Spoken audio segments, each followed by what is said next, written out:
رمضان المبارک کے پہلے عشرے کا اختتام، عالم اسلام میں امن و امان کی برقراری کے لیے دعائیں۔ ماہ رمضان المبارک کے پہلے عشرے کو بندگان خداوند نے بدیدہ نم، طلب رحمت، اتحاد امت اور غلبہ حق اور ملک میں بہتر حکمرانی و تحفظ امت و کامرانی کے لیے دعا کرتے ہوئے ودا کیا۔ پہلے عشرے کے دوران جن مساجد میں نماز تراویح کے دوران 3 پاروں کا اہتمام کیا گیا تھا، وہاں چہارشنبے کو خصوصی دعائے ختم قرآن کا اہتمام کیا گیا تھا۔ کلام اللہ سنانے کی سعادت حاصل کرنے والے حفاظ کرام کی گلپوشی کی گئی۔ تلنگانہ کے مختلف اضلاع اور دونوں شہروں حیدرآباد اور سکندرآباد کے مختلف مساجد میں دعائے ختم قرآن کے ساتھ ساتھ عالم اسلام میں امن و اتحاد و اتفاق کے لیے خصوصی دعائیں کی گئی۔ تاریخی مکہ مسجد میں مولانا حافظ محمد رضوان قریشی خطیب و امام مکہ مسجد کی امامت میں روزانہ 3 پارے قرآن مجید سنائی جا رہی تھی۔ پہلے دہے کے اختتام پر خصوصی دعا کا انعقاد عمل میں آیا۔ مکہ مسجد و شاہی مسجد باغ عامہ کے علاوہ شہر کے دیگر مساجد جہاں عشرہ رحمت کے دوران 3 پارے سنائے جا رہے تھے، دونوں شہروں کی بیشتر مساجد میں دعائے ختم قرآن کے ساتھ مابقی عشروں کے دوران بھی نماز تراویح کی پابندی کی تاکید کرتے ہوئے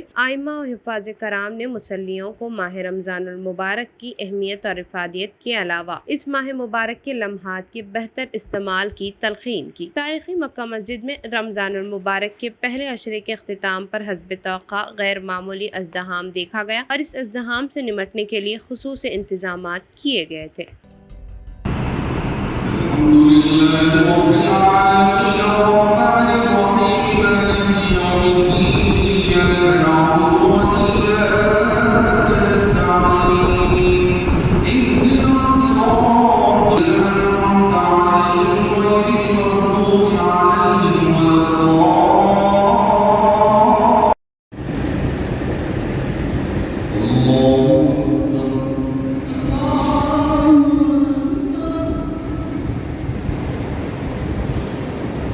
سمع الله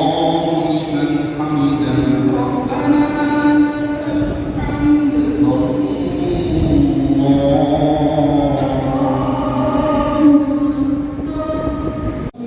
هم وجدوا نعمة الله والله بصير بما يعملون لقد من الله على المؤمنين إذ بعث فيهم رسولا من أنفسهم يتلو عليهم ويزكيهم ويعلمهم الكتاب والحكمة ومن كانوا من قبل لتروا للمؤمنين فلما أصابتكم مصيبة قد أصابتم مثلها قلتم أن هذا قل هو من عند أنفسكم إن الله على كل شيء قدير وما أصابكم يوم التقى الجمعان فبإذن الله وليعلم المؤمنين وليعلم الذين نافقوا وقيل لهم تعالوا قاتلوا في سبيل الله ومن يريد ثواب الدنيا نؤتيه منها ومن يريد ثواب الآخرة نؤتيه منها وسنجزي الشاكرين فكأي من نبي قاتل معه ربيون كثير فما وهنوا لما أصابهم في سبيل الله وما ضعفوا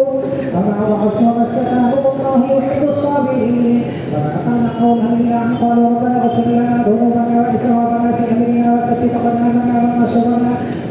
على القوم الكافرين فآتاهم الله ثواب الدنيا وحسن ثواب الآخرة والله يحب المحسنين يا أيها الذين آمنوا لا تطيعوا الذين كفروا